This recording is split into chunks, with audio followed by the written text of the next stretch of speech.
एक बहुत बड़े अपने ज़माने के गायक जो कि फिल्मों में गाना नहीं चाहते थे, लेकिन डायरेक्टर की ये ज़िद थी कि आप फिल्मों में गाएं। तब उन्होंने उस ज़माने में जब 250-300 रुपए लिए जाते थे, उन्होंने उस डायरेक्टर से अपना पीछा छुड़ाने के लिए बोल दिया कि मैं तो 25,000 रुपये लूँगा। और उस डायरेक्टर ने 25,000 रुपये ही दिए। अब वो जो संगीतकार, अब वो जो गायकार साहब थे, अब क्या करते, गाना पड़ा। ये जिक्र फिर कर रहा हूँ मुग़ल आज़म का। पहली वीडियो में भी आपने देखा, मैंने जिक्र किया था बड़े ग़ुलाम अली ख़ां। वो अपने ज़माने के मशहूर गायक थे। उनको फिल्म में लेना था के आसिफ को। फिल्म का नाम था मुग़ल आज़म। उन्होंने नौशाद से कहा कि मैं इस तरीक़े का एक गीत चाहता हूँ। तो उन्होंने कहा नौशाद ने कि ये तो बड़े ग़ुलाम अली ख़ां साहब ही गा सकते हैं, लेकिन वो फिल्मों में गाना अच्छा नहीं समझते हैं। तो नौशाद उनको लेकर के बड़े ग़ुलाम अली ख़ां साहब के पास पहुँचे और कहा कि आपको के आसिफ की फ़िल्म मुग़ल आज़म में गाना है। अब बड़े ग़ुलाम अली ख़ां फिल्मों में गाने को अच्छा नहीं समझते थे, वो अलग ही दौर था। अब उन्होंने नौशाद से कहा कि क्या करूं, आसिफ साहब तो आकर के बैठ गए हैं, मान नहीं रहे हैं, हाथ में ब्रीफ केस लिए हुए हैं। अब बड़े ग़ुलाम अली ख़ां ने नौशाद से कहा कि मैं ऐसा करता हूं, आजकल तो 300-400 रुपये लेते हैं, तो मैं ऐसी बात कहूँगा कि आसिफ खुद ही मना कर देगा। तो बड़े ग़ुलाम अली ख़ां ने कहा कि देखिए, मैं आपकी फ़िल्म में गा सकता हूँ, लेकिन मेरी शर्त एक है, मुझे 25,000 रुपये आपको देने पड़ेंगे गाने के लिए। तो के आसिफ ने कहा, अरे आप तानसेन हैं, आप तो अनमोल हैं, आपकी आवाज़ की कोई कीमत है? लीजिए, मैं आपको 25,000 रुपये देता हूँ।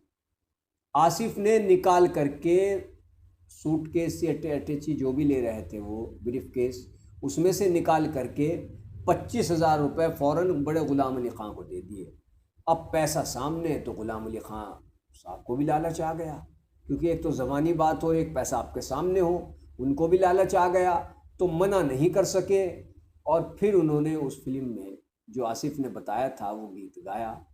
तो यानी आप देखिए कि कहाँ तो मोहम्मद रफ़ी, लता मंगेशकर, मुकेश या दूसरे जो गायकार थे वो 250, 300, 350 रुपये लिया करते थे, और कहाँ बड़े ग़ुलाम अली ख़ां को 25,000 रुपये देने पड़े आसिफ को। और आसिफ ने 25,000 रुपये देते हुए कोई मोल भाव नहीं किया। ये नहीं कहा कि आप ज़्यादा मांग रहे हैं, बल्कि ये कहा, अरे आप तो तानसेन हैं, आप तो अनमोल हैं, आप तो आज के तानसेन हैं, क्या है आपके लिए पैसा, ये लीजिए 25,000 रुपये। तो ये किस्सा मैंने आपको इसलिए बताया कि टैलेंट इसको कहते हैं। जहाँ टैलेंट होगा वहाँ बताने की ज़रूरत नहीं है, वहाँ कद्र होगी। लेकिन आज फिल्मी दुनिया में क्या गीत संगीत हो रहा है ये आप सभी जानते हैं। ऐसा नहीं है कि बच्चे गीतकार नहीं हैं, लेकिन शायद उनसे अच्छे लिखवाने वाले वो डायरेक्टर, वो प्रोड्यूसर लोग नहीं रहे। और वो संगीत देने वाले भी, ऐसा नहीं है कि संगीत देने वाले अब नहीं हैं। आज के कई ऐसे संगीतकार हैं कि अगर आप उनकी पहली फिल्मों को देखें तो उन्होंने उसमें बहुत अच्छा संगीत दिया है। जब उन्होंने उन फिल्मों में बहुत अच्छा संगीत दिया, क्या वो अब की फिल्मों में नहीं दे सकते? लेकिन मैं समझता हूँ कि आज के जो डायरेक्टर हैं, जो प्रोड्यूसर हैं, उनको एक अजीब ही धुन सवार है, अजीब व गरीब तरीके के वो गाने बनाते हैं। वो गाने आप जब फिल्म देख रहे हैं तो कोई गाना आपको अच्छा लग सकता है, वरना मैं हकीकत बताऊँ, जब फिल्म में कोई सॉन्ग आता है ना आज के वक्त में, तो मैं अपनी बात बता रहा हूँ, तो ऐसा लगता है इस फिल्म में सॉन्ग क्यों रखा गया, ये कब ख़त्म होगा। इसलिए कि वो सॉन्ग दमदार नहीं होते, ना ही उनके अल्फाजों में उनका जो लहजा होता है, जो शब्दों का उच्चारण होता है, जिसे उर्दू में तलफ़ुज़ कहते हैं, ना तो उनका तलफ़ुज़ सही होता है, ना संगीत में जान होती है। और हकीकत बताऊँ, मैं किसी की बुराई नहीं कर रहा हूँ, बहुत तो ऐसे गाने वाले हैं, सिंगर हैं, कि उनकी आवाज़ ही समझ में नहीं आती कि वो क्या गा रहे हैं, किस लय में गा रहे हैं, किस तर्ज में गा रहे हैं। तो इसमें फिल्मी दुनिया से जुड़े बहुत लोग ज़िम्मेदार हैं। यहाँ मैंने बड़े ग़ुलाम अली ख़ां की बात रखी, कभी आपको मदन मोहन जो कि संगीत की दुनिया के बादशाह रहे, उनके बारे में भी आपको बताएंगे।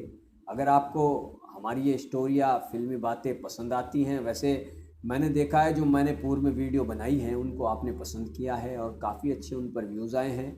तो अगर आपको पसंद आती हैं तो आप कमेंट बॉक्स में ज़रूर लिखें और हमारा हौसला बढ़ाए। अगर आप हमारी आलोचना भी करेंगे बहुत ही अदब के दायरे में तरीक़े से, तो हम आप उसका भी स्वागत करते हैं, क्योंकि आलोचना भी आगे बढ़ाती है और हमारे जो फ़िल्मी ज्ञान है उसमें और इज़ाफ़ा करेगी, बढ़ोतरी करेगी, ऐसा हमारा मानना है। तो आप हमारा हौसला बढ़ाने के लिए हमारे चैनल को सब्सक्राइब करें और वीडियो को ज़्यादा से ज़्यादा शेयर करें। धन्यवाद।